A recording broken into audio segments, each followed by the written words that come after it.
this evening, and I can welcome you all this evening to tonight's planning meeting. Thanks for attending. There are agendas available on the seats. Some of you have got access to them. If you need to have a look, please share, if that's okay. You can stay for the duration of the meeting or leave at your own leisure. Once your item has been considered, you can leave quietly, please do so. And if you've got mobile phones, can you have them switched off or put on silent, please? There's no dialogue between the gallery members and the committee. There are some objectors and applicants who have requested to speak. I've got a list and I'll call those out when their item is up for consideration.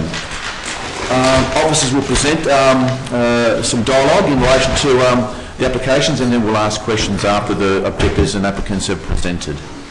Having said all that, we've now passed the commencement time of 7 o'clock, so I'll commence tonight's meeting with the membership is as listed. Do we have any apologies this evening, councillors? I believe we have apologies from Councillor Gaetano Greco and Councillor Angela Valallum. So we'll note those two as apologies. Minister Taker over there. Next item is disclosures of conflicts of interest. Are there any conflicts of interest from councillors? No, Mr. Mayor. There are none. I'll move on to item 4, confirmation of the minutes of the previous planning committee. Could someone move that, please? Move Councillor McCarthy, second Councillor Lee. All those in favour? That's carried. We now go on to consideration reports. First one being 5.1, application for planning permit for 121 Hutton Street, Thornbury. Over to the officers. Thank you. Thank you, Mr. Mayor. Application for 121 Hutton Street, Thornbury has been received by council.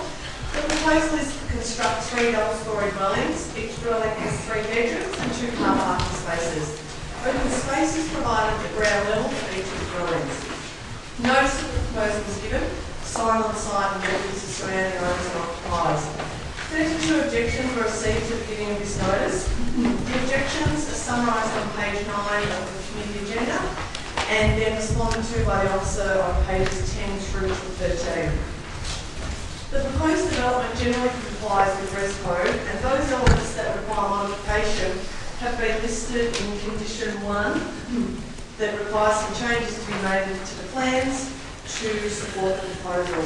The officer's recommendation is to issue a notice of decision to grant a planning permit for the development. Thank you. Thank you, Julie. We now have had a request from some objectors to present this. We don't have one from the applicant, so we won't be hearing from him or her. We have 5 minutes allocated for this session from the objectors, so we've got a request here from 4 people to speak, so you'll have to divide that 5 minutes between the 4 of you. Unfortunately, there's a minute and 15 seconds each, unless you want to reduce it or allow others to speak. We've got 4 people who've asked to speak: Christine, Louise, Jenny and Yolanda. So I'll call Christine up if you want to take the chair at the front here. If you're here, Christine? Yes? You can make your way to the front here, please. You've got 1 1/4 minutes, I'm afraid, unless others want to allow you to speak longer. Just over here, please. Take your place over there, yes. So it's Christine, and then we have Louise, Jenny and Yolanda. I'm sorry, we've only got 5 minutes for the whole session. We've got a long agenda to go through. We allow 5 minutes for this session. So 4 speakers, a minute and 15 seconds. They're the rules. Over to you. Right, my name is Christine, and I believe this development is detrimental to the character of our neighbourhood. The plan proposes units 2 and 3 will replace basically a backyard. Dramatically changing the sanctuary a backyard brings the quality of life. Cutting down on the most essential needs we have: the sunshine, the airflow, the sense of privacy. We should be preserving our backyards. It brings the benefits it brings to the family, the health and happiness. I am not against development. I believe a more considered option would be to divide the land lengthways, 2 townhouses, and maintaining our backyards. That's all. Thank you very much, Christine, and you've done it within a minute too, so thanks very much. Allows more time for others to speak. Thank you for that. Louisa, if you want to please join us. Thank you, Councillor Walsh.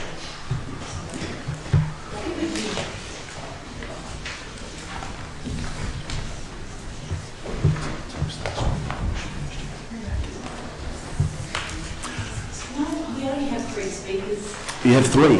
3, Jenny. So Jenny's not okay, thank you. So you've got an extra allotment of the time available, so thanks for that. So Jenny's crossed off. Louise, over to you. Thank you. Thank you. I live at 138 Harold Street, which is directly to the rear of this development. And I'll get down to the nuts and bolts of it. What we're really talking about is quite an unusual, unique part of Darebin. And what's unusual about it is really in terms of the setbacks and the low density of the buildings.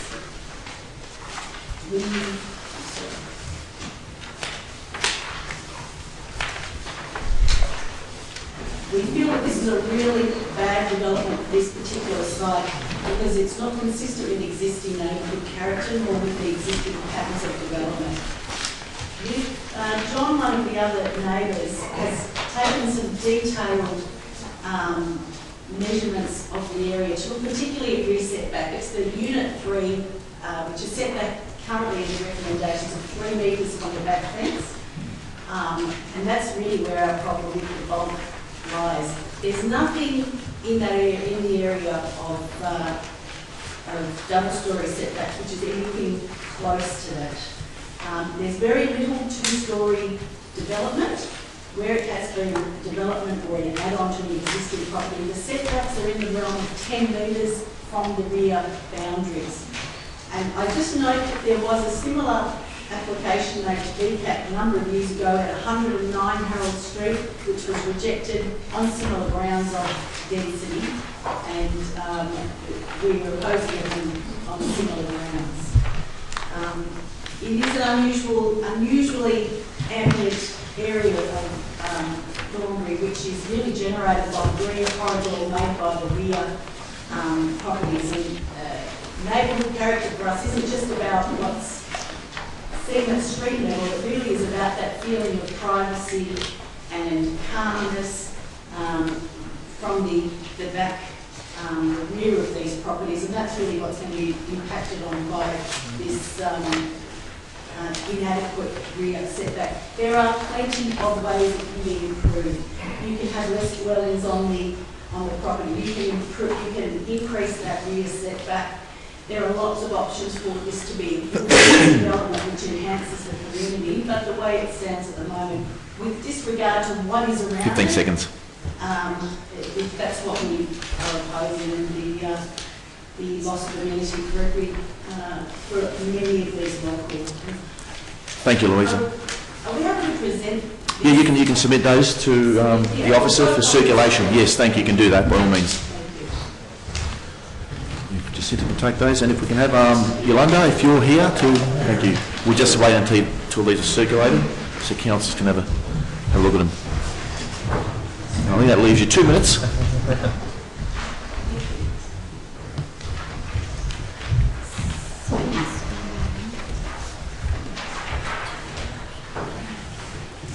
Okay, time starts now. Thank you. Thanks 2 minutes. for having us. Max and myself bought the property to the rear probably about 12 months ago now, and in July last year. So the property that's proposed is now in blue and we're in pink over here. I agree with what Louisa said. Basically, it's that third property at the rear, so Unit 3 that we're taking issue with. It's a big double story, and unfortunately, you can see on the shadow diagrams up in here, we built our entire plans based upon the north-facing backyard. We built a single-storey dwelling. We asked to reduce the setback through Darebin, and we got rejected because to keep with obviously the rest of the streetscape, and we've respected that decision. But with the same token, we feel that the backyards are just as important. And what you'll see on the first two diagrams is, you know, the vast majority, if not 90% of our backyard, which is, you know, where the boys are going to play footy, the vast majority of the year is going to be shadowed, and that's because of that third dwelling at the rear. So these shadow diagrams, yes, they're 2 out of 3, the vast majority is covered, but it doesn't say the time of year, like how long over the year it's actually going to be shrouded in darkness. We've already got a 12-metre palm and a 14-metre gum to either side, so the main issue we're taking with is the shadow. And if that was a single-storey dwelling or if it was set back further, I appreciate that the council have suggested it be moved to 3 metres away, but a 6-metre height unit, townhouse, even 3 metres away is going to cause a lot of overshadowing, and we really, really appreciate if that would be reconsidered. It's just that third unit. That's it? Yeah. Okay, thank you very much, Yolanda. You can resume your seat in the gallery. Okay, over to councillors for questions or comments. Councillor McCarthy. Thank you, Mr Mayor. I note that reference to a previous decision at 109 Hutton Street. I do have a vague recollection of that. It was some years ago, but recollection is along the lines that it was refused by both the Planning Committee and by VCAT. I'm also conscious that there seems to be some acceptance of something happening potentially at this site, but certainly not what's been proposed. And so there might be some variation on what is proposed that might be acceptable to some or all objectors, and maybe not. I think it would be remiss of us as a planning committee to not take into account previous decisions that we've made, in fact, in this same street. So I'd like to put forward, unless there's any other questions, an alternative recommendation. Are there any questions? If not, there's an alternative from Councillor McCarthy. Yep, I'll just read it out. And apologies, I've just only worded this just now, so apologies to councillors hearing this for the first time. The alternative motion is that the application be deferred to the next meeting to allow for a detailed comparison between this application and a previous application for 109 Hutton Street, Thornbury, which was refused by Planning Committee and VCAT, highlighting particular issues with setbacks, overshadowing and neighbourhood character. Second, Councillor Lee. Okay, before I put that to a vote, Mr Rudd. Mr Rudd, if you can just have a look at the overhead photograph, 109, it appears to be a dwelling there, or is that a different structure? What is that? Dwelling, okay. We need to have a look at that, see what that is. It's unusual, because it's not a vacant block, is it? So we've got a recommendation to defer the matter to the next Planning Committee meeting based on the grounds listed. Seconded by Councillor Lee. I'd like to speak in opposition if I can. Councillor Cetus. Just having a look at the overview, I mean, it's interesting to me. I think it's rather immaterial as to the previous decision because, in essence, we're dealing with what is a new application. That said, I note the aerial photography which suggests that what we have before us is not unique. I also note that with respect to what appears to be a vacant block situated at 140 Harold Street, we are unawares at this point in time as to whether an application is before council, and I doubt very much that it's contingent on the application before us in terms of whether, for instance, it wishes to mimic the application that's before us. The only concern that I would have here is just in terms of dealing with the matter that's before us. So I'm not making any value judgment in terms of the application itself. But I think the deferral, based on a comparison of a previous decision, perhaps made by VCAT in terms of its rejection, is irrelevant. Thank you, Councillor. Any other speakers? The mover hasn't spoken yet, isn't it? I'll just speak briefly if I may, and I might pick up on a couple of the points that Councillor Cetus has made. I think given the arguments that have been made very strongly by objectors in favour of retaining the neighbourhood character, while we might recognise that VCAT doesn't always place as high a value on neighbourhood character that we'd like it to, I think in this case we do have what might be termed a precedent. I think it's important for us to, wherever possible, argue from precedent, particularly in relation to matters like neighbourhood character, because neighbourhood character is actually one of those rare examples where occasionally you do have a win in terms of protecting and preserving that element. Hutton Street already is experiencing significant development impacts at the other end, at the St George's Road end, with one of the largest developments on St George's Road still being constructed there. It is bearing its fair share of the weight of development at that corner site. And yet, if you take a look at the map here, you can see a fairly consistent and maintained built form.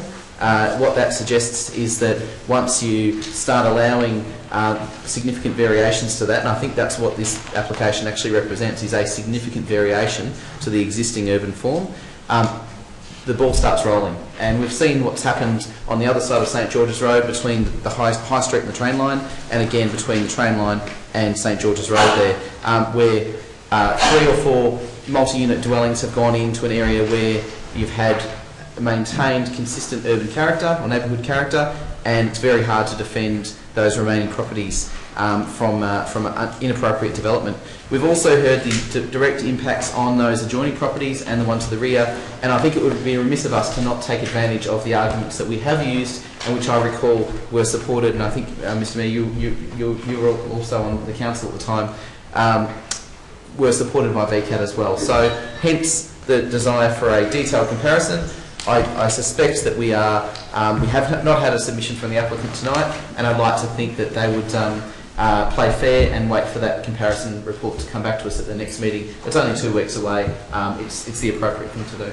Thank you, Councillor McCarthy. Councillor Lee, a second. Yes, thank you. It's heartening to hear that objectors are not objecting without reason. I think there are some fairly valid grounds for refusal, particularly in relation to neighbourhood character, overshadowing and rear setback. If you look at and the objectors have also proposed a way forward, such as either increasing the setback, changing it to a single-storey dwelling number 3, or even a duplex, such as what's happening across the road at 78 and 76 Hutton Street. So there are plenty of neighbourhood precedents which I think this particular application can be improved upon, and I look forward to the report detailing some of those particular options. And I do also hope that the applicant will also be patient with us in terms of finding an application that not only suits their development needs of the area, but also the neighbours' concerns of the surrounding neighbourhood. Thank you, Councillor Lee. Councillor Walsh? Yeah, thank you very much, Mr Mayor. I'm also going to speak in favour because I think... Of the deferral? Yes, because we're not, we're not refusing this. We're just we're deferring this because what we're about is getting a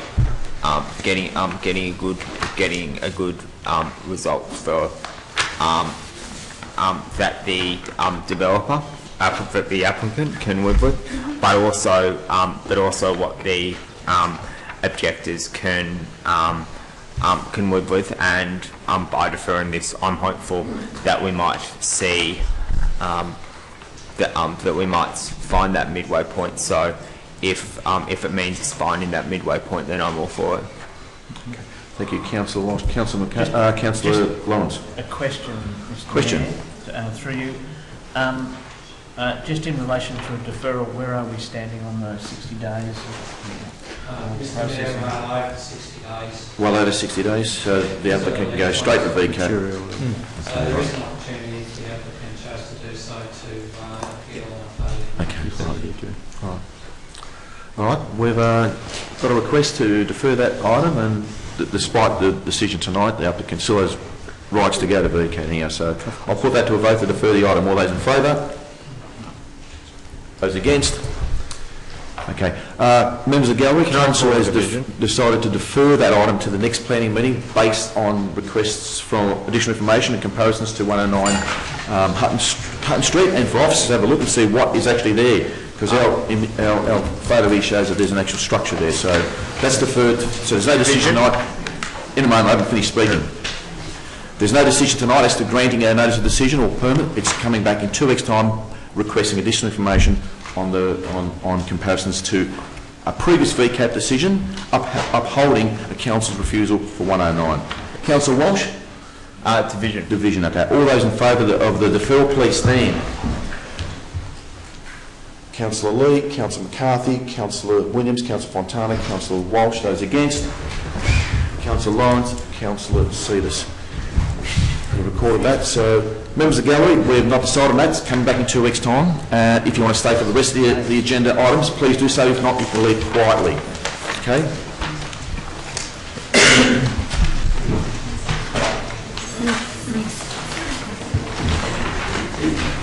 Next item is 5.2. Just wait a moment.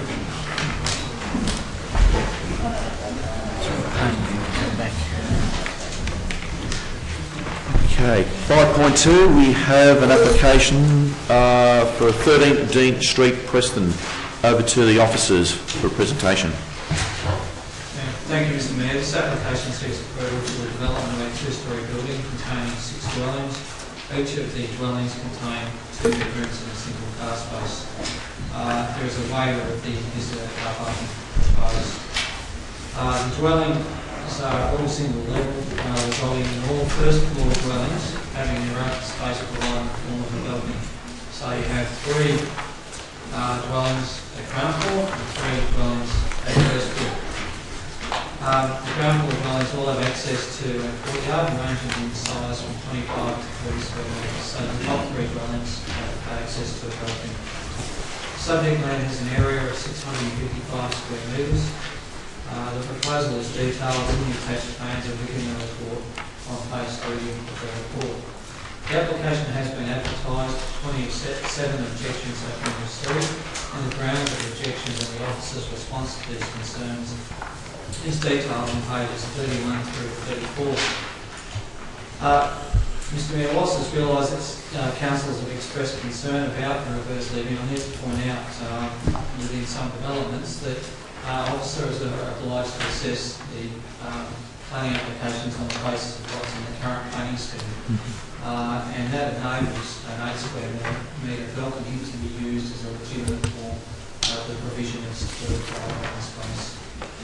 The report before the committee concludes that this proposal achieves a high level of compliance with the planning scheme, and accordingly the application is recommended for support and that a notice of decision be issued. Thank you, Darren. We have had a request from the applicant's representative to present tonight, so if we can have Chris McKenzie take the seat at the front here, please. And I think you know the drill. The time starts now. Yeah, thank you. I think we all know I'm sufficiently familiar with this process. As Darren says here, this is in General Residential 2, which is the preferred area for housing consolidation. You're aware that you've got the General Residential 1 where you're seeking larger format yards and specifically seeking to discourage reverse living or apartment or any other sort of more diverse forms of housing in favour of townhouses in larger yards. So this is an area where you are positively supporting more diversity on the basis of its location and its access to services, parks, shops, etc. Now, here today we have 27 objections to this proposal. 14 of those objections are in a form that most of the councillors who've been actually looking at the objections will be very familiar with. It's a format that is a cut and paste copy of objections that have been submitted to dozens and dozens of applications over the last 3 months with essentially no change to the text, regardless of what the actual proposal is. That accounts for 14 of these objections. What I'd say to you in terms of those objections is the purpose of an objection, as I would see it and as I think you would see it, is to try and inform you of what the community actually thinks about a proposal. When you're having a large number of applications where, regardless of whether they're a 3-storey apartment or a dual occupancy with 3 bedrooms, you're getting the exact same opinion expressed in really broad terms. Let's say to you, it's not actually helping you focus your mind on what's going on here. What do we really need to think about? So the amount of weight you give to them to assist you in working out what you really should think about this is relatively little. It's just not telling you anything unique about this proposal or this location. We do have a situation in this case where there are a series of other objections. Of those, quite a number of them appear in the same handwriting, but there is one objection that has actually gone into some detail that provides actual direct commentary on the application. That happens to be from the site that is immediately next door at number 11. Let's say to you that the issue raised by number 11 are the types of things that we're looking for in terms of, well, can we get some guidance on what the community really thinks? Doesn't necessarily mean I agree with everything that's been said, but at least you can say it's helping you find out what's going on here and what people really think. In terms of what we say, we have a proposal that has 6 dwellings in a format that is essentially taking the form that you would often see in 3 larger dwellings. So the designer and the client here have proposed a response that directly targets your housing policy, which strongly calls for the introduction of more smaller format housing, 1 and 2 bedroom in preference to more larger family homes, which are already the majority or above majority of housing in the city. And it's done it in a way that from the outside it is appearing generally like you'd expect to see a three-dwelling development, but in fact it's designed so that you have 3 ground floor units which each have a yard, so that the site as a whole is given the type of yards you would expect to see on any townhouse type development. They're 40 square metres and 40 square metres, and the one at the front is 25 plus the front yard. But instead of then coming upstairs to larger units or 2-storey bigger footprint for each unit, upstairs there are separate entrances that come up to another smaller unit. So you are providing diverse housing more compact within a structure that will appear to the outside something similar to a 3-dwelling development. On this site there's a rear lane, so all of the car parking comes in off that rear lane. What that means is that on the frontage, an existing crossing is being closed over to create additional area for street parking and additional front garden for character. You may notice that our neighbour number 13A to the north is a new 2-storey dual occupancy. We will present as a similar 2-storey dwelling set off both boundaries into the street in terms of a reading. It is consistent. All along the north boundary we'll be back onto 1 yard and then another dual occupancy. We're well off the boundary because of 20 those seconds. yards. Thanks. On the south we're off the boundary as well. So the structure of the proposal actually sits neatly centred on site. The interesting or unusual challenge is it's proposing 6 small houses, which is, I would say to you, exactly what your housing policy is calling for in your diversity area such as this. Thanks very much for that. Resume your seat in the gallery. We've now had an objector requested to present this evening. We have a George Vitsensos. If you're here, George, if you can join us at the front here. Thank you.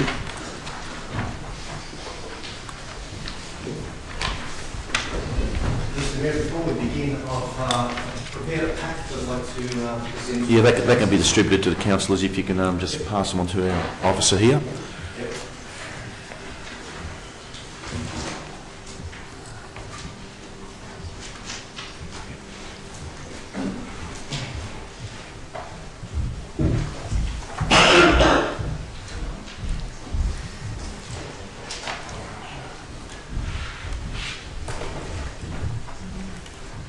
Okay, your time commences now. Hi, my name is George Vitsensos. I'm a husband, father to 2 young children, and I live at 11 Bench Street, that's next door to 13 Bench Street. Last year, my family and I decided to demolish our house of 9 years to build our dream home. We love this area and we love living in Bench Street. We'll be massively impacted by this proposed development, and I'm representing 27 local residents, your constituents, who strongly believe that there is nothing good about this proposed development. This is a gross overdevelopment. Can't put this any. We're very disappointed that the planning department supports this proposal. This is not a reservoir-sized block. It's not consistent or fit within the neighbourhood character. This is a family-friendly street with diverse 3- and 4-bedroom homes, as illustrated in the pack that I've presented, and I've taken a photo of probably about 3/4 of Bench Street to demonstrate this. There are no unit developments in this street, nor do they suit this area. Bench Street is intact with the type of homes befitting the area. We're very pleased that Council unanimously voted for Amendment 152 last year to protect Dean Street from overdevelopment. The proposed development will exacerbate the existing congestion and will only increase due to the request for no visitor car spaces, as illustrated in one of the photos of a street with the cars parked in the street.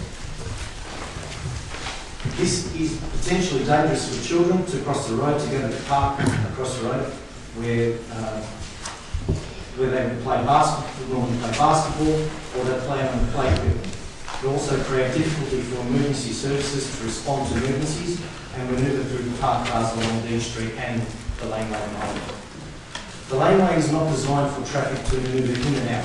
Manoeuvrability is impossible, and that's also illustrated in the photograph I've provided. The cars wanting to go in opposite directions. This will cause more cars to park in the street rather than deal with the inconvenience of trying to get in or out via a laneway. Human behaviour dictates that they will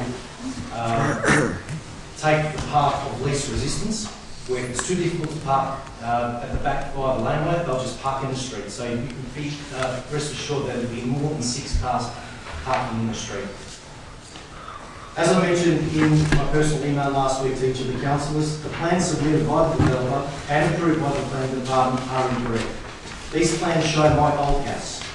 There is a photo of a vacant block of land, which is my house. That was demolished on February 25th. And the shadowing plans the developer has presented are based on my old house.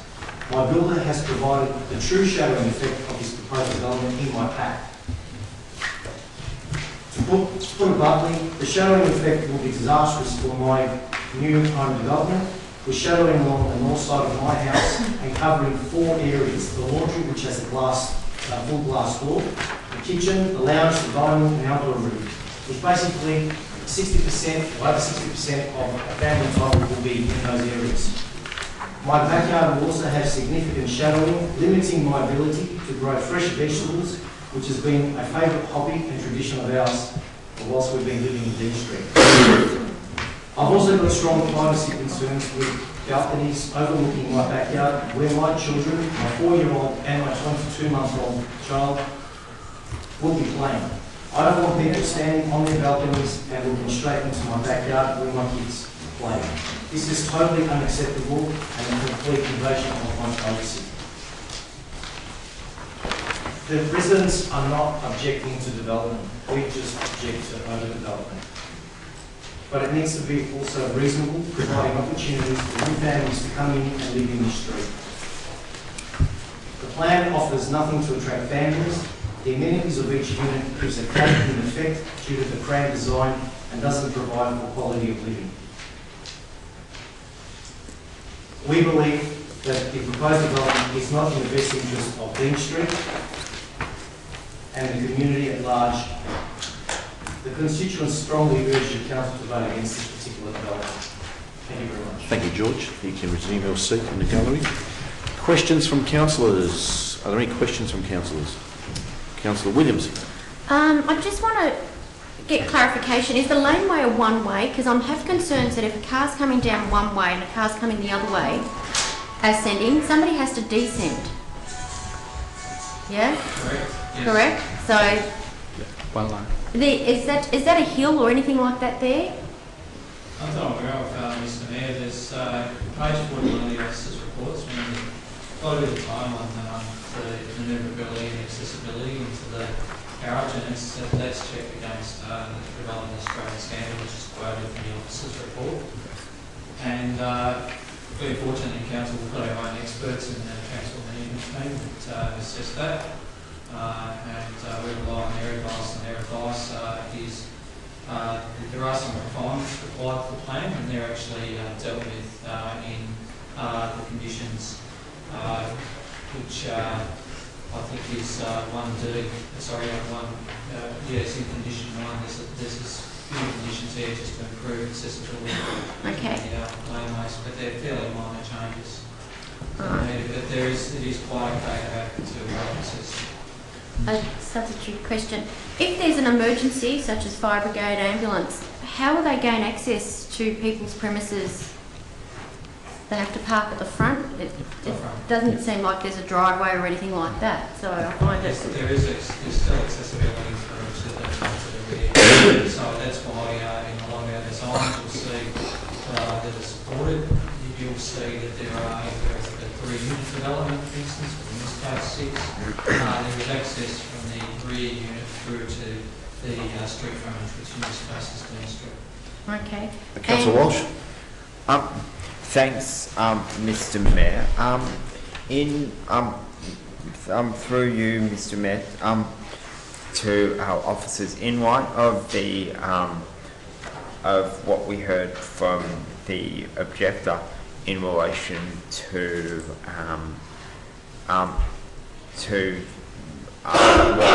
the fact that the plans were submitted before when the when his house was effectively a vacant block because he was redoing. Would that change? Would the fact that there's now a house there change anything in terms of the overshadowing? In terms of the I guess the application's compliability. Does that make sense? Mr Mayor, page 32 and 33 of the officer's report deals with this specific issue. It assesses the application against the approved plans for 11 Dean Street and in particular addresses the concerns raised about overshadowing. And there, as a result, there are minor changes required to setbacks to deal with planning scheme requirements in relation to habitable rear windows. That's explained on page 32, 33. It's touched on page 29 of the site context, and it's dealt with in condition 1B, which is proposed. Any other questions?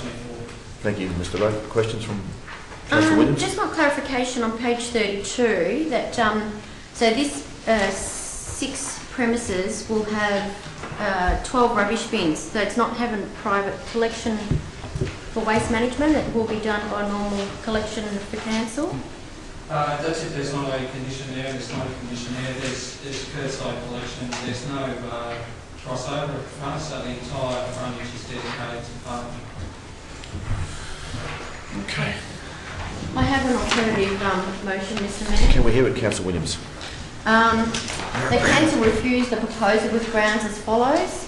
Number 1, the proposal does not meet the objective of clause 22.04 neighbourhood character policy in terms of not responding to the preferred neighbourhood character of the area through scheduled private open space provided at first floor. Number 2, the proposal provides for inappropriate vertical access under the clause 52.06-8 design standards for car parking of the Darebin planning scheme.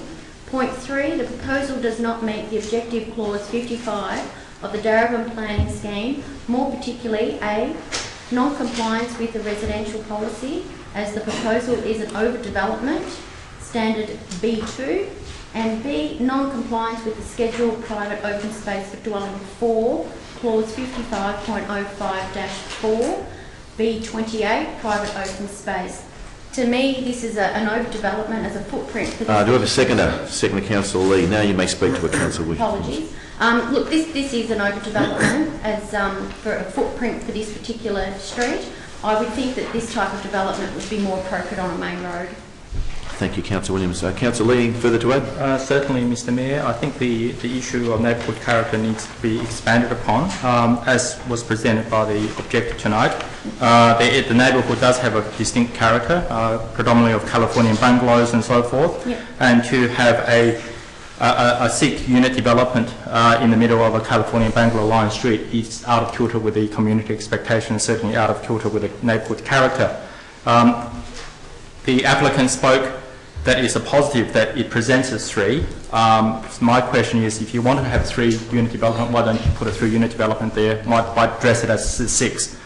Because that is, in my view, deceptive of the neighbourhood character that allows people in the false sense of security, and it adds to the traffic access issues, as Councillor Williams said, and it certainly impacts negatively on the private open space provision requirements for the 6 dwellings inside. Within the application. So there are many grounds for refusal, and I think Councillor Williams has picked up on all of those. The site is obviously ready for some form of development, but not this level of overdevelopment. Thank you, Councillor Lee. And those grounds were circulated to councillors during the course of the week. There's no further debate or comment. I'll put that to a vote. All those in favour of refusing the application? Carried. Okay, I'll just note that is unanimous. Members of the gallery, council has refused that application. The applicant will be advised of council's decision. So will the objectors that council has not issued a notice of decision or permit for that. The applicant will have an appeal right of 60 days to go to VCAT. If he chooses to go to VCAT, he will have to notify all parties, including the objectors and us as the authority as well. So councillors refuse that application. You may leave those who have come to that item or stay for the duration of the meeting. Up to you. If you do, please leave quietly. Jacinta, did you want to ask George if he wants his folders back? George, is he gone? Yeah. George, did you want your folders back? We want a lot. You can have them back. We've got plenty of relief. We've got plenty. Okay. Every week. Thank you, members of the gallery and councillors. We'll now go to 5.3, which is application for 3 Gillies Street in Fairfield. Over to the officers. Thank you, Mr. Chair. Application at 3 Gillies Street, Fairfield, was made to council. The proposal is to construct a 3-storey building plus basement and containing 9 dwellings. Each dwelling has 2 bedrooms and 1 car parking space. Open space is provided in the form of balcony ranging from 8 square metres to 26 square metres in area. Notice that the proposal was given, one sign on site and letters to surrounding owners and occupiers. 25 objections were received to the giving this notice. The objections are summarised on page 54 of the agenda and then responded to by the officer on page 54 through to 56. Chair, there's actually a background to this application, and that was that a previous application had been made to council, D591/2014, and it was refused back in September 2014, and then the appeal was lodged at VCAT. The council's decision to refuse it was upheld by VCAT in April 2015. That proposal was to construct a 3-storey apartment building containing 12 dwellings and a reduction to the visitor car parking spaces. VCAT's order raised in relation to that refusal raised key questions and issues in its determination. To summarise those very briefly, VCAT said the site had policy support for redevelopment of the Warrington's Hall in this location. It suggested that any alternate proposal needs to respond to the U-shaped private open space at 5 Gillies Street. It needs to better respond to the rear open space in that area, possibly by increasing the setback from the boundary and pushing it further to the southern boundary. It also suggested or found that it was appropriate that any future built form in this location was contemporary, and finally that some further study needed to be done on deciding whether car parking should be reduced or not. The application that's currently before us has gone through and addressed those key concerns by setting back the development further from that 5 Gillies Street rear yard, reduced the number of dwellings down to 9 from the original proposal, and provided a transport and parking assessment which indicated that there's sufficient car parking capacity on the street for accommodating the demand for 1 visitor car parking space. The application, therefore, was further assessed, and the officer's recommendation against Regs Code is to support the proposal and issue a notice of decision to grant a planning permit. Thank you very much, Julie. Now we've got a request here from the applicant's representative to present this evening, so can I ask Chris McKenzie to please take the chair at the front again? And your time starts now. This is the second of 3 times you'll be hearing from me tonight. So aren't we lucky? There we go. Look, it's not surprising that you've had some difficulty with the Dean Street project. Doing something challenging and unusual in Dean Street's not taking the easy road. This is a different story.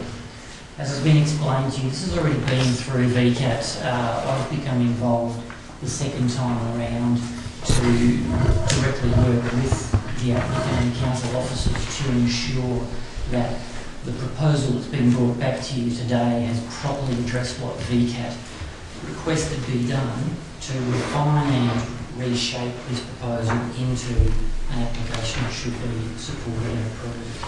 I've made very clear in your officer assessment that VCAT directly considered the proposal was put to it from the concept in terms of a response to strategic policy, from the nature of the contemporary apartment design as a response to the street, and all of the other issues.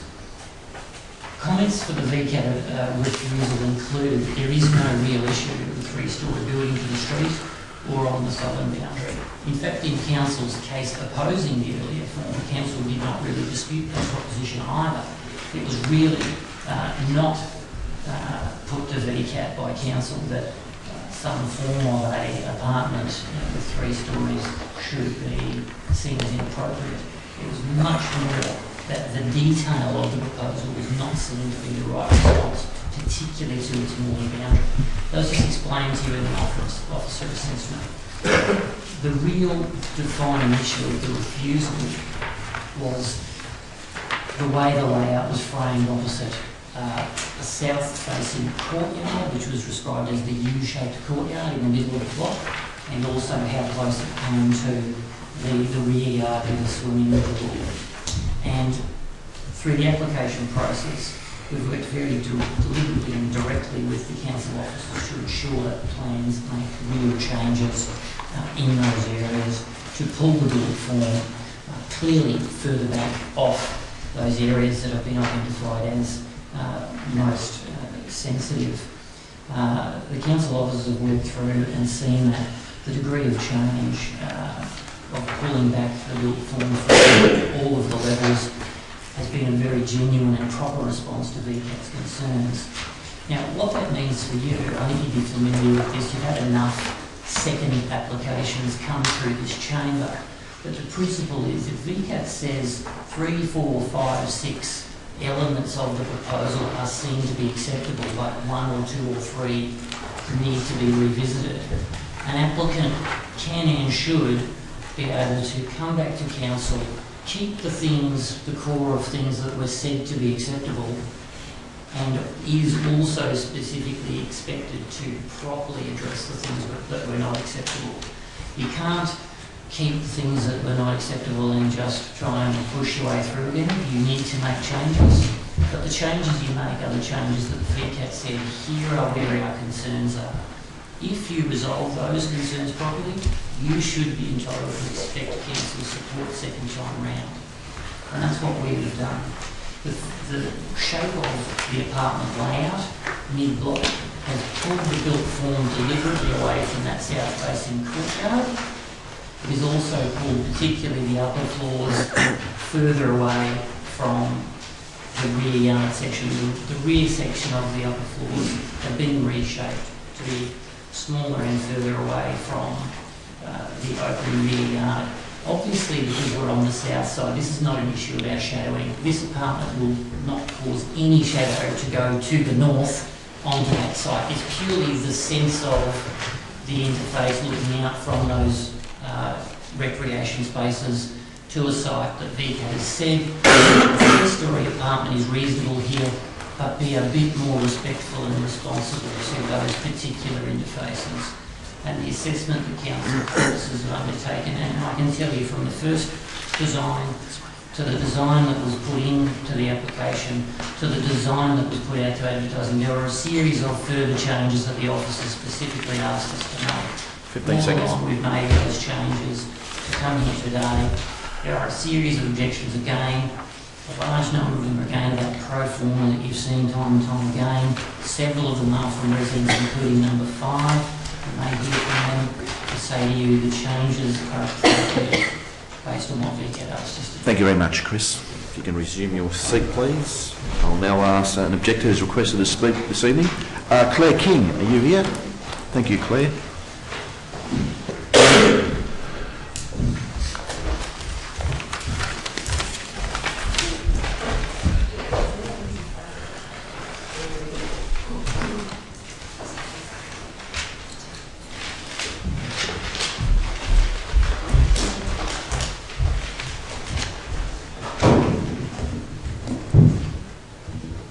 Yes, Claire, your time starts now. Thank you. Members of the Planning Committee, my name is Claire King. I live at 5 Gilly Street with my husband, my elderly mother, my daughter and a husband, and my grandson, Aidan. Before I express my concerns regarding the application for a building permit at 3 Gilly Street, I would like to recognise the members of my neighbourhood present this evening. Mrs Kay Hose, Mr Con Dinopoulos at 4A Gilly Street, Mr Terry Young at 8 Gilly Street, Mrs Delala Sabatini at 12 Gilly Street, Mr Adrian Clark at 20 Gilly Street, and Mr Alistair Crozier at 31 Gilly Street. Mrs Virginia Olrofus, representing her elderly parents at 14 Gilly Street, cannot be here tonight. Mr Mark Nedjak... Mr Mark Nedjak at 2A is looking after his parents at home this evening. I also would like to acknowledge the other neighbours here this evening and I would like them to raise their hands to indicate their presence and their objection to the application at 12 at 3 Gilly Street. I have presented you with the petition signed by members of the community in Gilly Street. I share a 40-metre boundary with 3 Gilly Street, and the proposed building is far too large and would overwhelm me and my family. If it was built in the form shown on the plans presented to the committee, am I the only one that thinks this? If I was, I wouldn't be here tonight. And just to rebut what the previous gentleman said, that things have been fixed and changed and to represent the committee, what the committee and council want. I really disagree with that because it's all very, very minimal. I'd like to quote to you what was delivered by Member Tracy Wilson McGillen at VCAT in a decision delivered on the 16th of April 2015, where Mr Samarkis made an early application to build a similar 3-storey building next to me. I quote, "Visually, the impact of the building is intrusively to the amenity of number 5 Gilly Street. The building exceeds approximately 34.5 metres, including balconies, almost the entire length of this site being 40 metres. This may be an appropriate response to the southern interface, but it needs to be tempered to the north. The second level is reduced in length and does not extend past the adjoining dwelling at 5 Gilly Street, with the exception of the roof terrace. Whilst it could be said that the proposed building is only a 2-storey form of the rear of the site, I find that any form extending beyond the rear of 5 Gilly Street should either be single-storey or have a greater setback from the north boundary, as there should be recognition that the rear of the property at number 5 Gilly Street has a pool and the residents' private open space. It looks like it has been reset about 80 centimetres if you look at the plans, which to me is not enough. As was then proposed, the interface would have had a building 3 metres from our common boundary to 2 levels and then 4.1 metres to the second level. While I acknowledge that the new application has made some modifications to its plans in accordance with Member Bilston McGillen's recommendations, it is at best a token gesture. The current plan still has the ground level with a clearance of 3 metres. The first floor has now been recessed by an additional 80 centimetres at the top level and remains at 4.1 metres. Just another comment from Ms Bilton.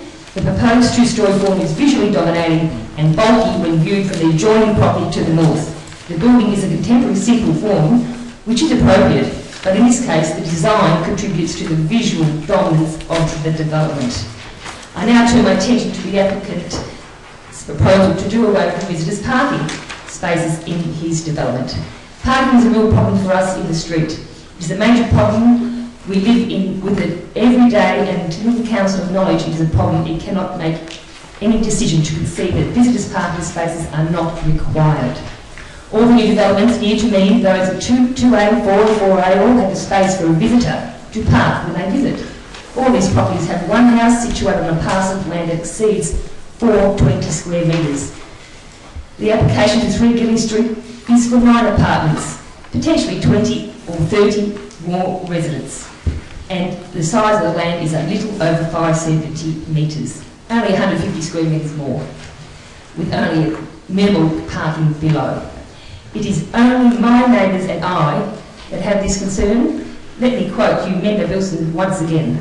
Parking is a real concern for the residents, despite it not being a ground of refusal for the council. 15 seconds. With the current level of information before me and based on my own experience of seeking car space during the morning I visited Gilly Street, I have concerns regarding the reduction of the visitor car parking. Members of the committee, this proposal though is visually dominating and bulky and would totally overwhelm my family. Thanks, Claire. Thank you. Thank you for listening. Thank you. Okay, questions from councillors to the officers, commencing with Councillor McCarthy.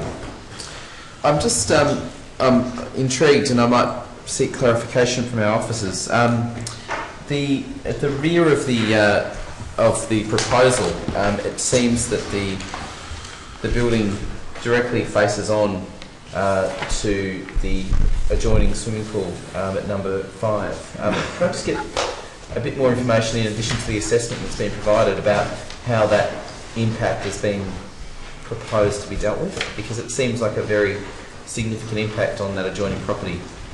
The rear of number 3, directly interfacing with the private open space at number 5. Mr. Chair, through you. When I looked at the plans for the ground floor level, the proposed apartment building is set back 3 metres from the rear, from the side of the northern property area that's adjacent to the in-ground pool.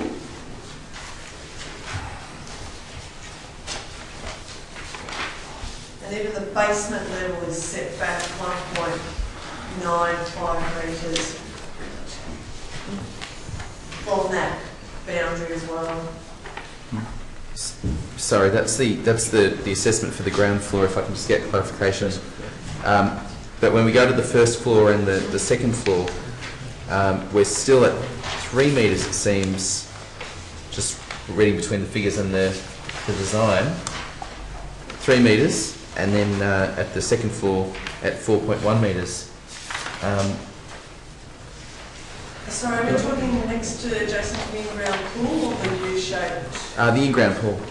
In-ground pool, I read on these plans that it's 3 metres at ground level, 6.2 metres at first level. That's incorrect, Council. It's 4.1. I'm just having some. I'll draw maybe officers' attention to page 59. I'm just having difficulty understanding exactly what the actual setback is at first floor and second floor, because there are multiple figures given in the assessment charts, and so it's difficult to assess these maps because we don't have they're so small, I should say. So I'm just wanting to get a clear idea about what that impact is going to be at first and second floor, given that the assessment for first floor in the row against boundary north says proposed setback 3, 4.1, 6.47 metres. So it's the 3 and the 4.1 that I'm wanting to understand. Is that clear, Julie? Yes, Mr. Chair, when I look at the first floor plan, along that northern boundary towards Gilly Street, there's a 3 metre setback. As you head towards the U-shaped private open space, there's a 4.1 metre setback, which is the next number, and then 6.47 at the rear, at the eastern end of the property would be towards that last dwelling opposite the in-ground pool. That's my understanding of how those numbers are read. And if we go to the...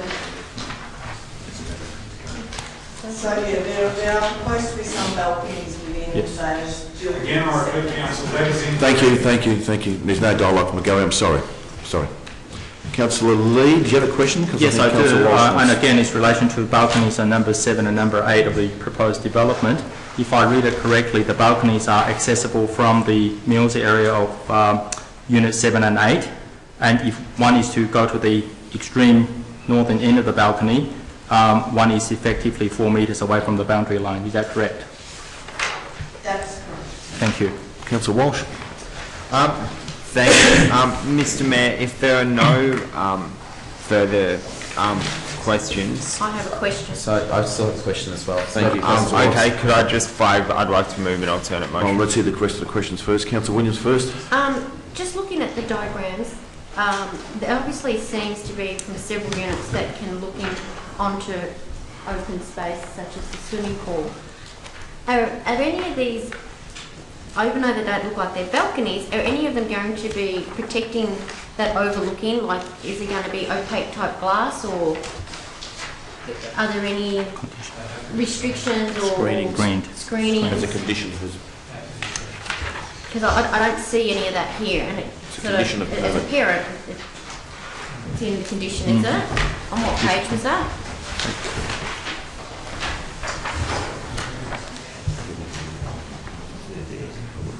Yeah, so I was saying that it's on the picture, but it's not showing. Because it's it's not the balcony showing. It's a condition. Glass. Okay, Councillor McCarthy, question? Look, it's just, I just wanted to get some clarification. It's just in the assessment of the car parking provision. I've spent a lot of time in Gilly Street. I'm just trying to recall, and I know there's restricted parking along some sections. Is there a residential parking scheme in place at the moment? That's the first part of the question. Like a restricted parking scheme for residents. I don't believe there is. Mr Mayor, all our reports now do include consideration of whether there's restricted parking. And there's an outline, there are 3 points that deal with this about Idlewood Road, Gilly Street, and they're the bottom 5 dot points. They're the first 3, the bottom 3 and 5. Page 53. So not the bottom 2, but the 3 above that, on page 53. Page 53, thank you. Yep. Councillor Walsh. Oh yes, yep. Okay, so if there are no further questions, I would like to move an alternate recommendation. Can we hear it? An alternate motion, sorry. That council refuse the application with grounds as follows. The height of the development fails to reflect the predominantly low value scale dwellings in the street, resulting in the presentation of a dominant form and scale to the street. That's point 1.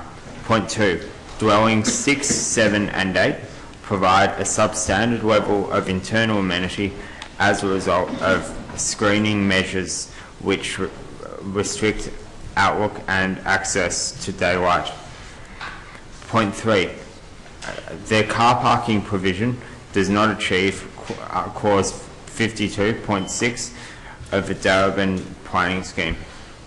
Thank you. Do you have a second? I'm happy to second it if Councillor Walsh, as the mover, is happy to accept 2 additional points, which I'll read out for the benefit of councillors. It would be point 4. The proposal represents an overdevelopment of the site. Yep. Point 5. The proposal is inconsistent with clauses 55.03-3 B8 site coverage, 55.03-4 B9 permeability, 55.04-1 B17 side and rear setbacks, 55.04-2 B18 walls on boundaries, and 55.05-6 B30 storage. Happy with that? Yep, happy to accept it. Councillor Lee? Just a further amendment to those 2 additional points, which will be effectively be 6, which will read, the application does not adequately address the privacy issues of the in-ground pool at 5 Gilly Street, particularly in relation to the position and location of balconies of units 7 and 8. Okay. I think some of those were circulated. We need to make sure that the rest of those carry the minute taker for noting and recording. Councillor Walsh? Yep, happy to accept that as well. Speak to it now. Yes, thank you very much, Mr Mayor. I'm speaking against this because it is... You're speaking against the recommendation with a I'm motion. speaking against the... You're speaking for your alternate motion? Yes, I'm speaking for the alternate motion to clarify any confusion because it is an overdevelopment of the site. We've heard from residents the devastating impact that this could have on local residents. I have had the opportunity to visit many of the local residents in the past few weeks, and actually speaking to these residents who live on Gilly Street has been a very good experience. Claire King has does have, as she has already outlined, does have issues and councillors, I've seen it for myself. It does have an impact on her swimming pool. It is subdivision has worked on Gilly Street. Many of the houses along Gilly Street are subdivided, and this site could certainly be a site for development that's that's certainly not the issue. Not the issue. If it, an appropriate development on a smaller scale would be certainly suitable for this site. No one's suggesting that it wouldn't be, but 3 stories and 9 units is in my book a significant stretch of the friendship, as it were. So that's why I'm moving this alternate motion. Thank you, Councillor Walsh. Councillor McCarthy, anything further to add? Look, I'll keep it very brief. The proposal, despite the changes that have been made, continues to be a massive use of the site.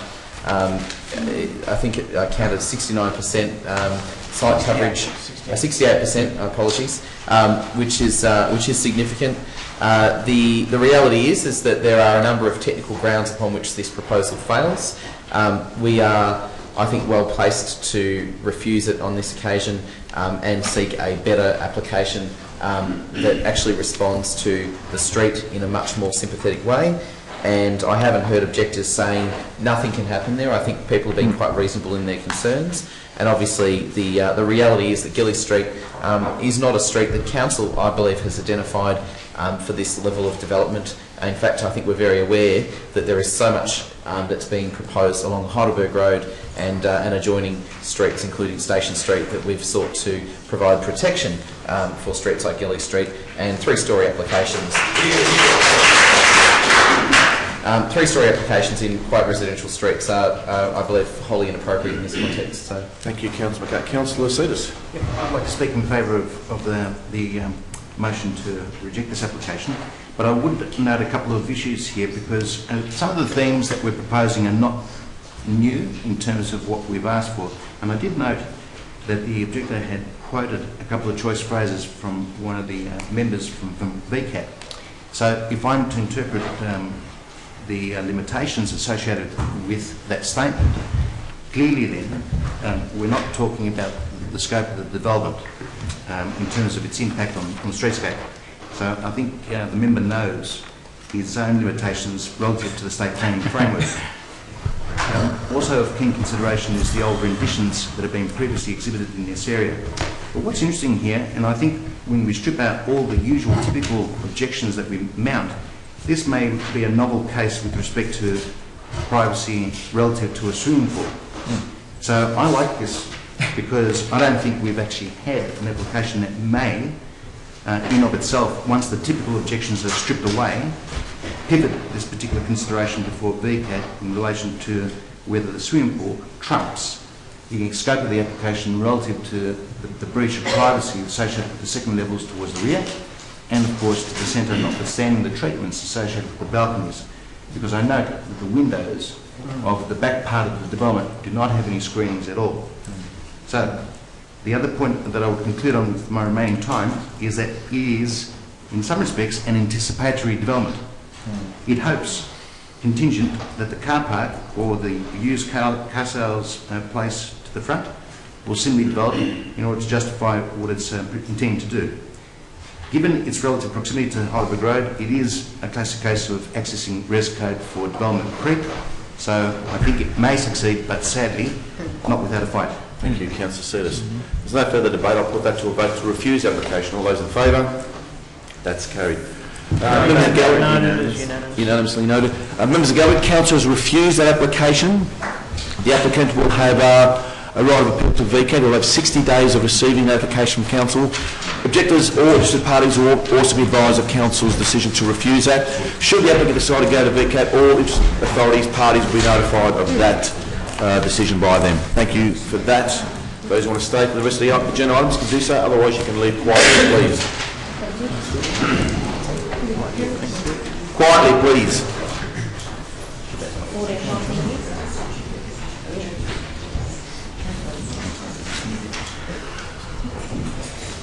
Just enough.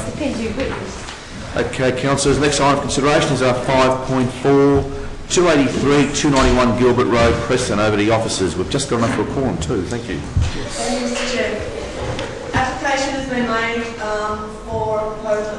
3 to 299 Gilbert Road, Preston. The proposal involves a 3 to 4 storey building comprising 23 dwellings and a cafe. Each dwelling is a 2-bedroom dwelling and provides 1 car parking space. Each of the dwellings have a balcony ranging between 8 to 26 square metres in area.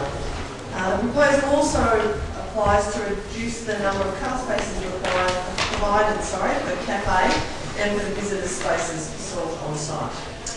Notice that the proposal was given, 1 sign on site and letters to adjoining owners and occupiers. 17 objections were received to the giving of notice. The objections are summarised on page 69 and then responded to on pages 73 to 72. Council officers believe that the proposal is an inappropriate proposal, and just very briefly identify the matters where it doesn't satisfy the planning scheme. The site is not located within an activity centre.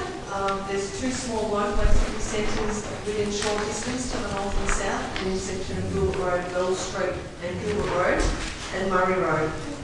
The proposed Gilbert Road corridor is at the lower end of the residential hierarchy. One of the other issues is that the land slopes from the east down to the west, through the west. What ends up happening then with the proposed development is that the south elevation does not achieve 55 setbacks, plus 55 setbacks.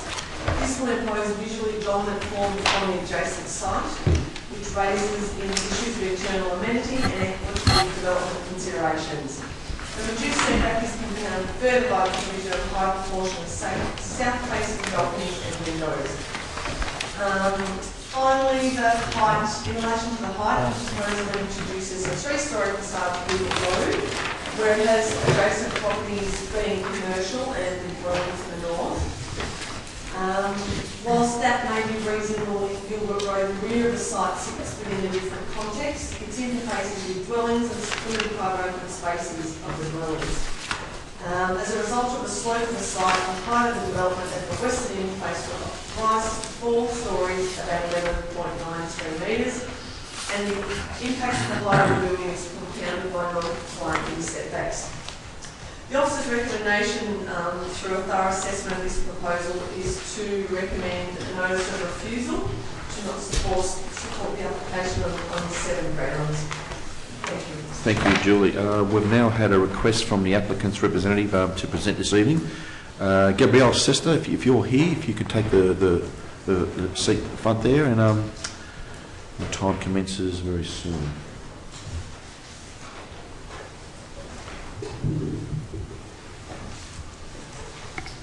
Okay, thank you. Thank you for getting me today.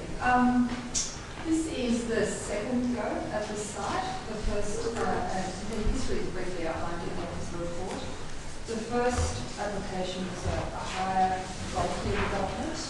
Since then, we've worked closely with the council officer in not only reducing one level, but also really addressing the interface issues to the back and to the 2 side properties. One of the features of this development, credit to the architect in his design rationale, is that he's angled all the walls, so they're running at an angle to the side boundaries, so that promotes views in either direction away from those side properties and allows an alternative source of light to rely on the adjoining sites themselves. The other important consideration and design feature is the way it's pulled back from the northwest boundary. In particular, that was identified as the most sensitive interface, so that's the rear interface to the rear yards at the northwest. And that comes back about 7.5 metres. I can't read it, so that would be right down, about 7.5 metres plus a 3 metre laneway, so you're getting about a 10 metre setback at the most sensitive interface. And I'll quickly touch on the zoning conditions. It's in a general residential 2 zone, which we've called previously tonight, is not your most sensitive residential zone. It allows for some change. It's also in a substantial housing change area that's acknowledged in the report. So we envisage some form of change. And what I see here is a 3 to 4 story development That is typical of what's expected in some substantial change areas that aren't activity centres. That's not to say that you need to be in an activity centre to get some sort of development. I feel that this is a good compromise between highly intensive development they expect in an activity centre and what you'd expect in a residential streetscape. Important in this case is the site context. We've got Milgar on one side, we've got a medical centre on the other side, with a car park, and we've got a streetscape that's quite mixed. So we've got commercial buildings. What we're doing is replacing a non-conforming use and a non-conforming building, which is an old character we've been used as a warehouse and a shop, with quite an attractive development. And by attractive, I mean, if you look at the streetscape elevations, it blends in quite well with the adjoining buildings and has some really interesting design features that you don't always get in development proposals like I've seen with existing building that's there at the moment is built to most of the side boundaries. It's 1.5 to 2 metres high. It's quite ugly. It's typically what we do from the side or the rear. And I've been told that recently that laneway has been used for dumping rubbish, make undesirables for hand around. So a lot of these issues will be addressed with a revised proposal. The advantage of this phase has 2 buffers. The laneways on 2 sides, and so only one sensitive residential interface, and that is to the west. And that's the back of the property facing Bruce Street. It also has the advantage of being close to public transport and services and facilities, including walking distance to the shops, and a main road of buffer. So it's recognised as a location where you can have some form of development. I've read through the report in detail. I've briefly touched on the merits of the proposal, but I think when you look at the design in detail, you see that it's visually interesting, it's articulated, it does incorporate landscaping, particularly at the rear interface. It includes attractive design features, as to the streetscape by incorporating a cafe. That's a small commercial component, feedback to the street. The angle design reduces bulk and offers a bleak view beyond the neighbouring sites. Boundary walls are also reduced to basement or semi-basement level and are into corners. It offers surveillance of the adjoining laneways and it meets neighbourhood character objectives I've just realised. In terms of amenity impacts, that's been reduced by the included angled walls and the setbacks and minimal west facing habitable windows, so it's an opportunity to open to the rear. 15 seconds. Yeah, development opportunities to the south are also preserved by setting back from the south boundary wall of 3 metres, angled balconies and walls, promoting angled views. And if that medical centre is to be developed, it will have to respond to this development and this opportunity to do that. Okay, thank you for that. If you can resume your seat, thanks very much. We've got 2 objectors who have asked to speak this evening. We've got Vincent Galiccio and Paul Wilson. If either one of you want to take the chair. You're Paul? Vincent, okay. Is Paul here as well? Paul? Just yourself? You've got 5 minutes then if Paul doesn't want to speak, okay? Okay, all right, thank you. Over to you, Vincent, go ahead. Thank you. Thanks, Mr Mayor and Councillors. My name is Vincent Galiccio and I'd like to speak on behalf of my partner Vera and myself. We've already made our position clear in our written objection, but I'd like to emphasise a few points and do thank the Council for allowing me to speak. I'm a medical practitioner and work with Clinic 279 with my partner Vera. I would like to think that I also represent the 5,000 odd patients who also attend the clinic. We also own a building which is immediately adjacent to the redevelopment in question. So immediately adjacent that our wall and the current wall of the redevelopment site are butt against each other. I'd like to add at this point that if that wall comes down, amongst other things, in the clinic we are finished, both operationally and financially.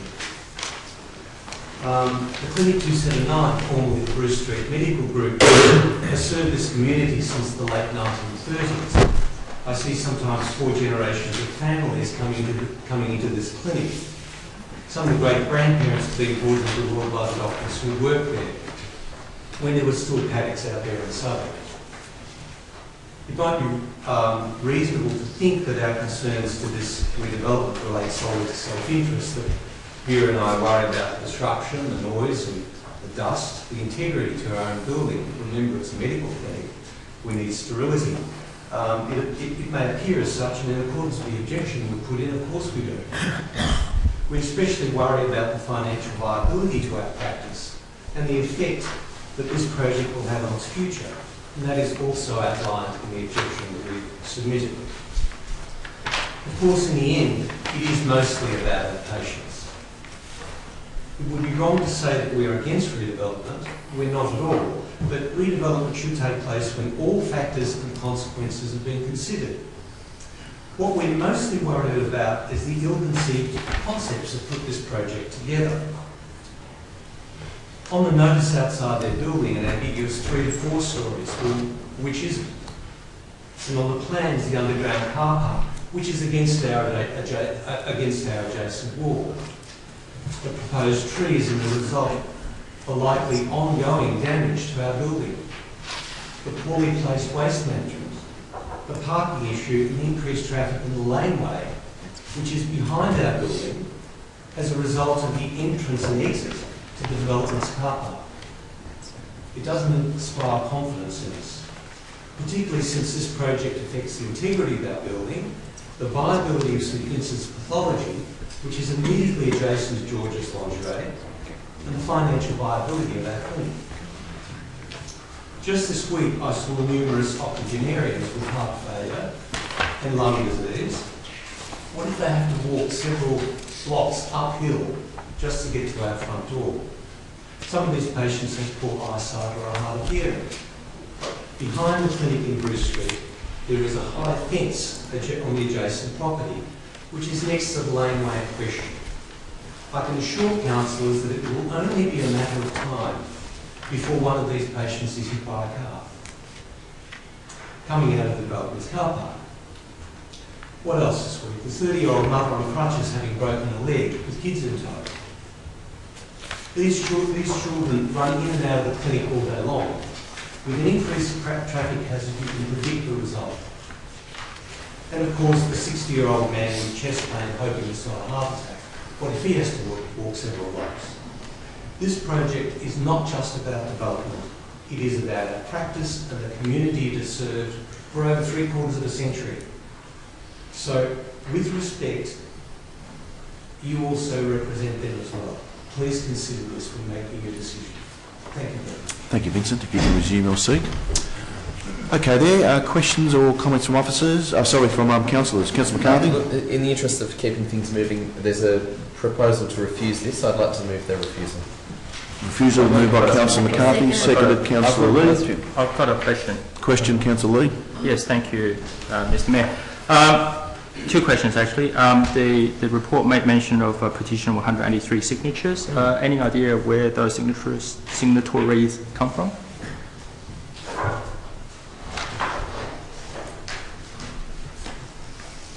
I would assume they're somewhat associated with a medical clinic, but just want to be sure.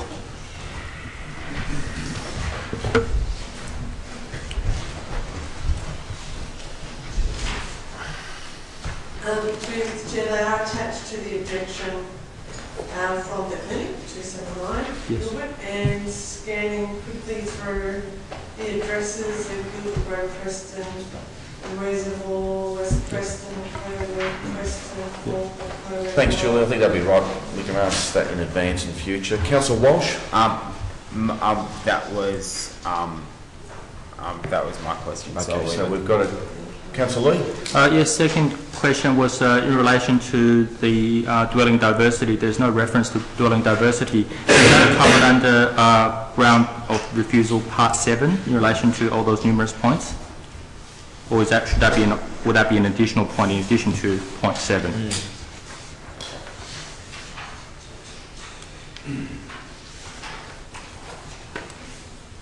Mr. Chair, ground 7 is the development is contrary to the standards and to 55.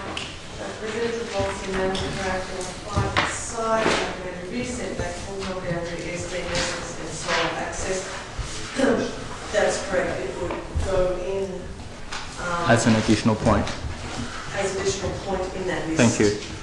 Okay, we have a mover. Happy to second. Seconded, Councillor. Just want to add in dwelling diversity 2.7 as after solar access, so ESD measures solar access and dwelling diversity. So an additional point. Additional point to 7. Yeah, so move Councillor McCarthy, seconded Councillor Williams. I don't think there's any debate or discussion. I just think it is worth making one point, and I would thank the officers first of all for their comprehensive review of this, because I think there are very strong grounds for refusal in this instance. I would also just point out something which I don't think I've ever heard before from an applicant or an applicant's representative, which is a reference to undesirables being near a development, and I'm assuming that relates to people. And we hear this sometimes from objectors in relation to antisocial or undesirable elements coming into the neighbourhood. I've always disregarded those sorts of points being made, not applicable, and they're not at planning grounds, and I think we should be disregarding them as inappropriate from applicants too. Thank you, Councillor McCarthy. I'll put that to a vote to refuse application. All those in favour? Carried. Members of the Gallery, Council has refused that application.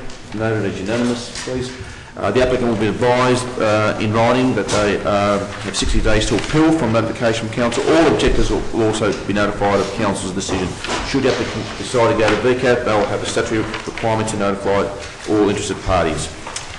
Thank you, members of the Gallery. Those who want to stay for the remainder of the agenda can do so. Those who want to leave can do so quietly, please. Next item is 5.5, 32 Miranda Road Reservoir. Over to the officers. Mr. Chair. Application of 32 Miranda Road Reservoir. The proposal is to construct a double-storey dwelling to the rear of the existing dwelling. The existing dwelling has 3 bedrooms, a single carport and a tandem car space to its north. The dwelling has 48 square metres of secluded front open space to its north. At the rear, the proposed dwelling is in a study, open plan, kitchen, 4 bedrooms, ensuite bathroom, double garage and 40 square metres of secluded front open space at the rear of the dwelling. The notice was given of the application, one sign posted on the site and letters sent to surrounding owners and occupiers. 14 objections were received to the proposal, and these are summarised on page 92 and responded to from page 92 through to 93.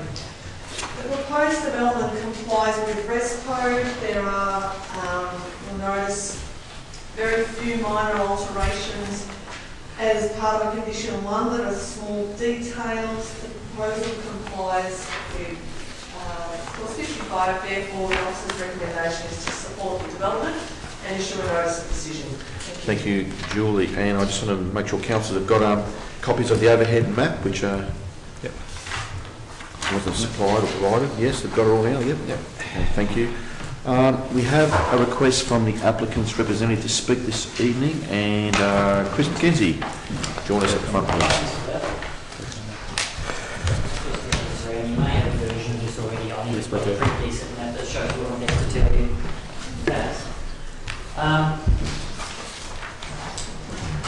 As I said, this is the third of 3 things I'm speaking on tonight.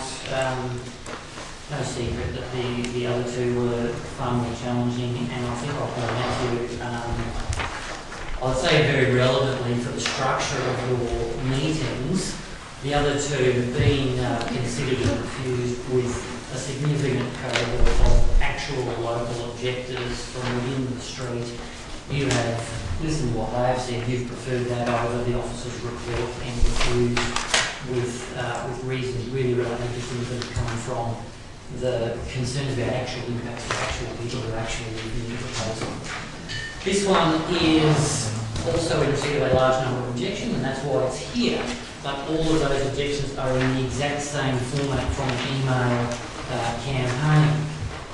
The proposal is to keep the existing 3-bedroom dwelling and construct another family dwelling behind. So it is for a dual occupancy that will lead to a 3-bedroom dwelling and a 4-bedroom dwelling. The first ground of refusal that you've been given is that there is an oversupply of 1- and 2-bedroom apartments in Darebin and an undersupply of 3 or more bedroom separate housing for families. This development adds to the imbalance. If you are looking for guidance from these objections, you will find none.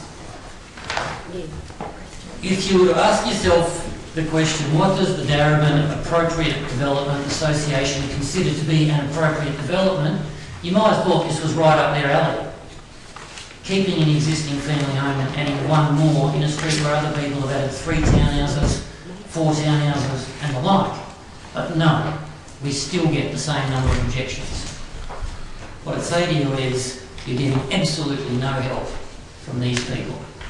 This is a proposal that would ordinarily have gone straight through the offices with an approval because there are no objections from anyone anywhere reasonably close to this application. People who might possibly be affected are not concerned by it. What you've got is a set of objections that has dragged this into your meeting, making it longer than it has to be. You should make a decision on the officer's report to support the recommendation and approve the application. Thank you very much for that, Chris. Plenty of time up your sleeve too. Okay, questions from councillors? Councillor McCarthy? No question. I'm happy to move the recommendation. Seconded. There's no questions. Councillor McCarthy has moved. Seconded Councillor Walsh. I'll put that to a vote. All those in favour? That's those against. That's carried. Can I call a division? Division call. Those in favour of the recommendation, please stand. I name Councillor Lee, McCarthy, Williams, Cedars, Fontana, Walsh. Those against, please stand. And Councillor Lawrence. Members of the gallery, Council has issued a notice of decision, a permit technically to the applicants. All interested parties, objectors will be notified of Council's decision. Should they wish to go to VCAT, they'll have 21 days of receiving Council's letter. Thank you very much. You can go home, Chris, or you can stay. Next item of consideration is 5.6, 33 Swift Street, Thornbury. Thank you, Mr Mayor. This application seeks approval to develop 3 double-storey dwellings. Each of these dwellings contain 2 bedrooms with a single car space. The site has a total area of 735 square metres and is located in the General Residential Zone Schedule 1. Now that's the zone that has the slightly larger provision of private open space of 55 square metres, and that's well explained in the officer's report. The application has been advertised. There have been 12 objections received. The objections are summarised and responded to on pages 109 and 110 of the officer's report. Assessing the application against the provisions of the General Residential Zone 1 tells us that the application has a high level of compliance. There are a few minor conditions in place, Mr Mayor, that are put forward in the recommendation to deal with overlooking, which are addressed by screen, and there is an explanation provided about the compliance with the street setback and private open space on pages 112 and 114 respectively. The recommendation is therefore that the application be supported and that a notice of decision be issued. Thank you very much, Darren. We do have the applicant's representative who's asked to speak this evening. So, Kerry Bell, if you're here, please take the chair to the front table. I'll be very brief. I just wanted to point out that of the 12 objections received to this proposal, 11 are identical and are coming from people that are not living in the neighbourhood. They're mostly living in Preston.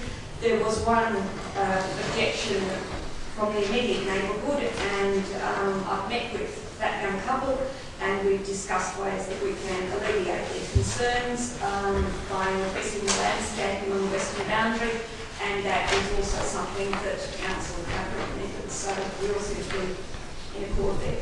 Thank you. That's it. Thank you very much for that, Kerry. Okay, questions from councillors. Councillor McCarthy. If I could just pick up on the the final point made by the applicant's representative there regarding modifications to the conditions included as a result of discussions between the applicant and the actual relevant objector in this case. Can we just get confirmation that the issues raised by that objector have been addressed as conditions as proposed? Absolutely, Mr Mayor. If you look through petition 1H to 1M, that is dealing with those particular concerns. So can I just get the number of that condition again? 1H to 1M? 1H to 1M. A number of those deal with the concerns raised by the objectors. And they're picked up again on condition 5, which deals with specific elements to be achieved in the landscape plan. if I can just supplementary to that, because it's difficult to, without looking at all the objections, dissociate those from the form letter to the actual affected resident. Are there any issues that were raised by the affected residents that have not been able to be addressed by condition? I'm sorry to ask, but it sounds like there's been some good dialogue. But Well, I think so too, but we'll just get confirmation from the officer. Yes, I can confirm 11 of the objections will be quite familiar to the committee. Yep. Thank you. And the one is an adjoining owner. There are other issues, but that relate to but the primary clear theme and emphasis is access to natural light and to do with screening from the property. I believe the Landscape Commission addresses that, and as far as the assessment goes, provision of natural sunlight is a good assessment in the assessment that deals with that particular concern. You will recognise in the report, Mr. Mayor, where there are different objections raised. A lot of these points of objection seem familiar. The ones that aren't familiar are the ones raised by the neighbour. And I think there is sufficient answers there to give guidance to councillors and the committee. I'm sure you're enjoying the extra work too, Mr. Rudd, aren't you? Councillor McCarthy, no further questions? No further Councillor Lawrence? Just at risk of repeating, because I just need to clarify this about the landscaping and the... I note the only deficiency really is B22 overlooking. Did that affect the objector?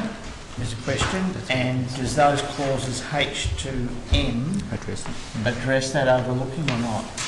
Mr. Mayor, they deal with landscape treatments. Overlookings, I think there's a good discussion to assist the committee on page 113.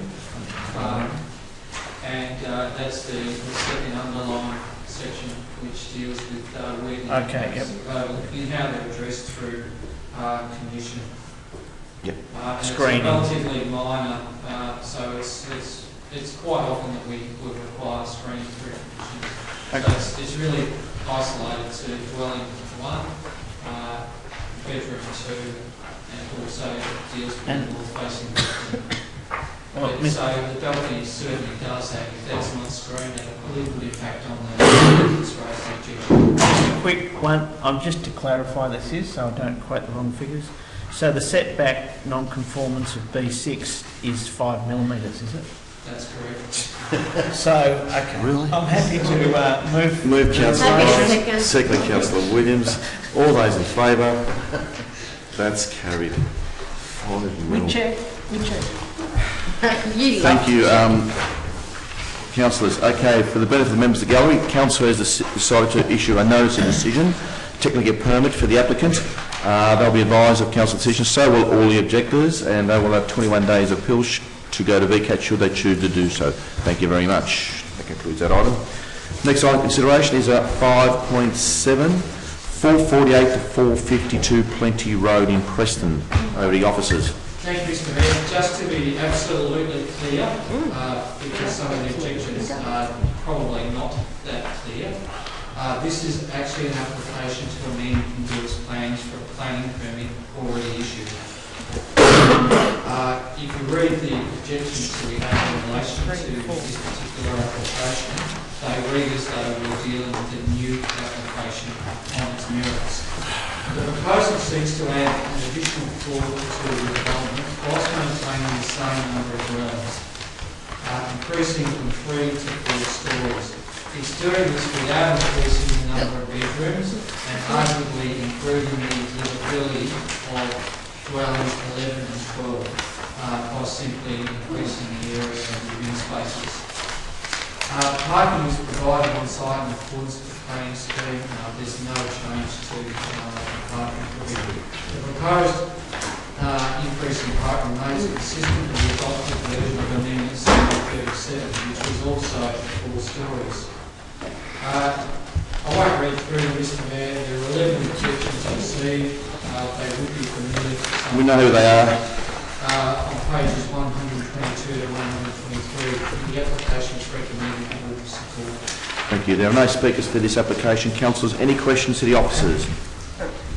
Move the recommendation. Move Councillor Williams, second Councillor Lawrence. Do we have Any commentary there, any discussion? No. If not, I'll put that to a vote. All those in favour? That's carried unanimously. Members of the Gallery Council decided to support that recommendation, and objectors will be notified of Council's decision should they decide to go to VCAT. It's simply an amendment of an existing permit we've approved in the past. So thank you for that. Next item for consideration is 5.8, 20 Chingford Street in Fairfield. Over to the officers. Thank you, Mr Mayor. This application seeks approval to change the land use and it's a reduction of car parking required under the planning scheme.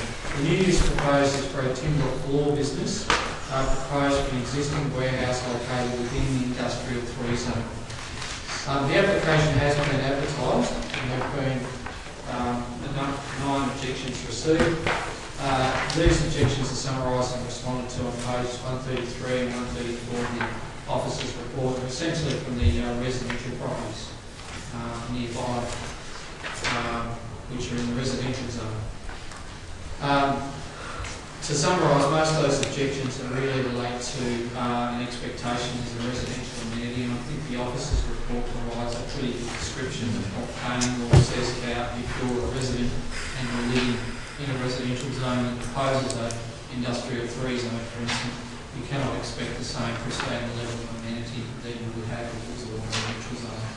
I think that's well explained in the officer's report. Yeah. There's a good assessment there for you. There are objectives in our planning scheme, particularly in this strategic statement, that talk about how important that we, as a council, support business activity. And that's primarily to the recommendation for you to support the application for change of use and issue a notice of decision.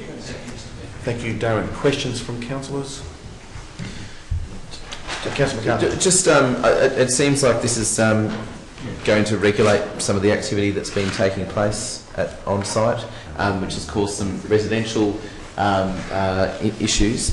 I'm just wanting to understand in relation to the matter raised by Mr Rudd about a residential interface and an industrial interface.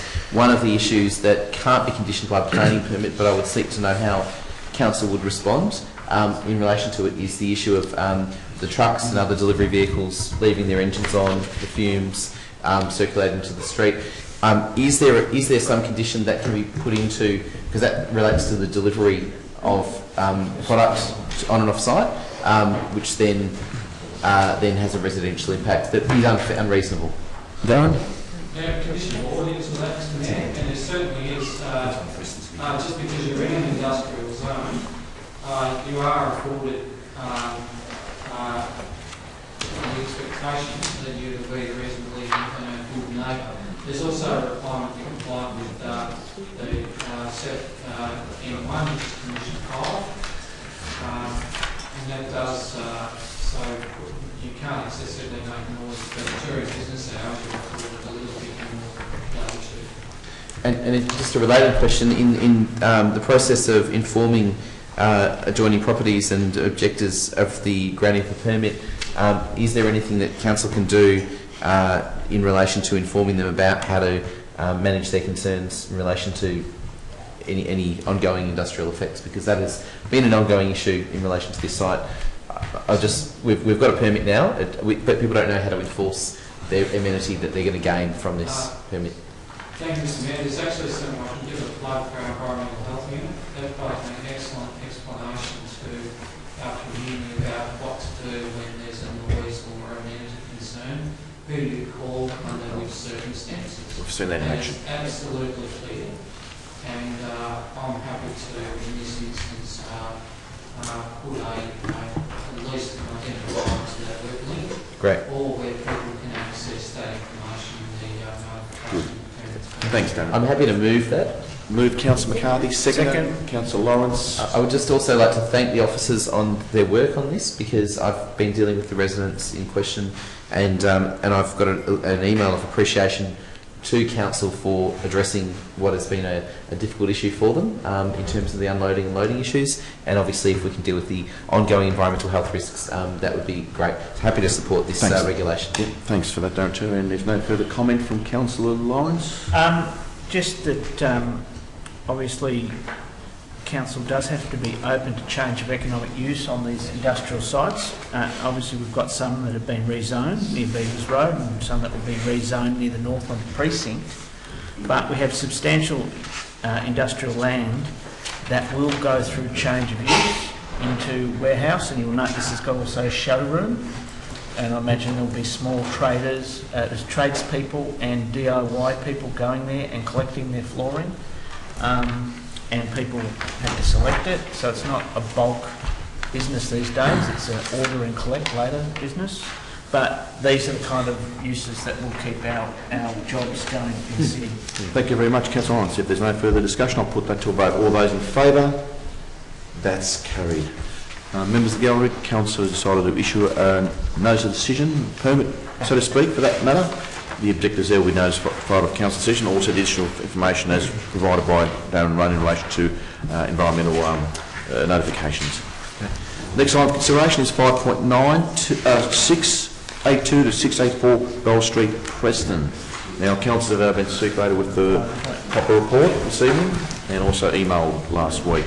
Over to the officers. Thank you, Mr Mayor. Thank you, councillors, for your indulgence on getting the report. This application seeks approval to develop a site of 6 dwellings. In total, this includes all double-storey dwellings, and there are 2 triple-storey dwellings which front Bell Street.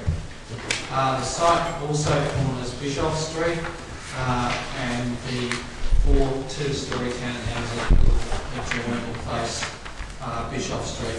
As stated in the report, the dwellings include 3 bedroom dwellings and 3 2-bedroom dwellings. The site is 808 square metres. It's located within the general residential zone 2. Bell Street is of course a grade zone category 1. Open space is provided in the form of a combination of brownfield courtyards and gardens. So yes, they are reversible. And the application has been advertised. In response, there have been 6 objections received. These objections are summarised and responded to in the officer's report. The application has been assessed against the planning scheme and it is recommended for support. There are, however, a number of conditions. They are each minor changes. They respond to concerns raised in objections. They address some minor concerns about neighbourhood character, internal amenity, and improved amenity response to adjoining properties. I think they're all well explained in the officer's assessment and why those conditions are there, but as they add up, it doesn't sort of add sufficient weight to refusal in the officer's assessment. Thank you very much, Darren. Questions from the officers? Oh, sorry, from the council. Sorry, I'm just foreshadowing. Councillor. I'm just foreshadowing an alternate motion, Mr Mayor.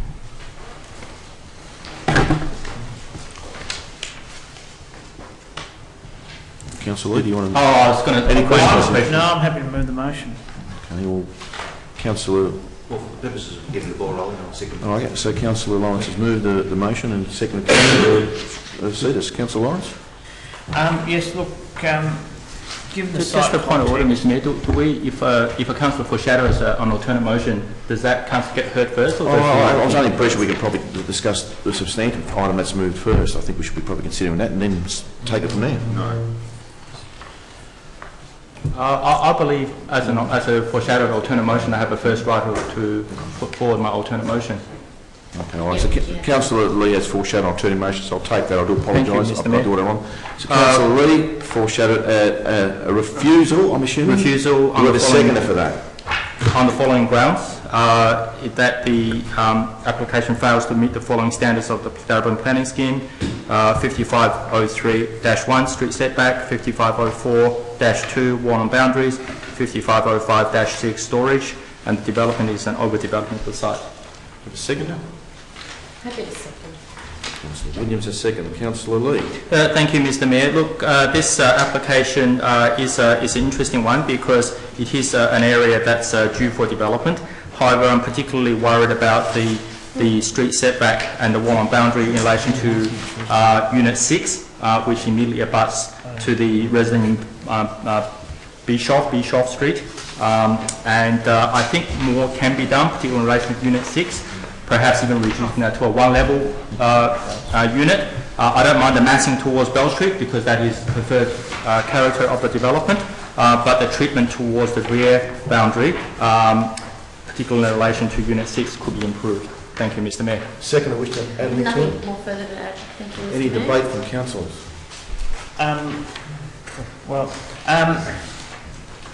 I'll just oppose the alternative recommendation. I was quite happy with the officer's recommendation on this, given the site context. I appreciate there are councillors who think it should be a 4-storey mandatory height on Bell Street, as expressed through their views on C137, that Bell Street is in fact a main road. So I won't go into it anymore. It's not Any one further three comments? Councillor Seeders. Mr Mayor, I'm going to lean towards refusal, but I just want to put a qualification, and I think Councillor Lyons has touched upon it. My logic behind this follows an application that we had supported, albeit reluctantly, in Victoria Road, where the bulk of the proposal was centred on reverse living. And here is another example of where the yield has been ascertained through that arrangement. Yep. And but for would have been constrained in getting that yield. I would have been more amenable to the idea, in fact, of a unit development and it's not shown in the aerial photography, but if people know where the Coburg Cemetery is, a little bit further down, you'll know that the building in question, as you reach towards the descent there, it is an apartment complex immediately opposite the cemetery. That is the kind of form that should be encouraged, because in this circumstance, you're going to get an unintended consequence in terms of an inferior development occurring. So, in that respect, I think between one and the other, where you're going to have upstairs and downstairs living arrangements associated with an apartment block, I prefer that as opposed to one that will have the unintended consequence over time of rendering a significant proportion of the market ineligible to purchase it because they will not be able to use it because they are either aged or infirmed. Thank you, Councillor Seeders. Any further debate? If there's not, I'll put that to a vote for the alternative recommendation for refusal. All those in favour? Those against? Carried. That item has been refused by the Planning Committee with an alternative recommendation proposed by Councillor Lee to supply the conditions and reasons for that to our minute takers. Thank you. And that concludes our items. Mr Mayor, with your indulgence, I'd like to for move reports. 6.1. So we have general business, other business, sorry. Other business. 6.1. Yep. So moved. Move Councillor Seeders, second Councillor Lee. There's no questions or debate there. I'll put that to a vote. All those in favour? That's carried. Thank you, Mr Mayor. Members of the gallery, that concludes tonight's council meeting. Thank you for attending. Thank you, Mr Mayor. Thank you, councillors.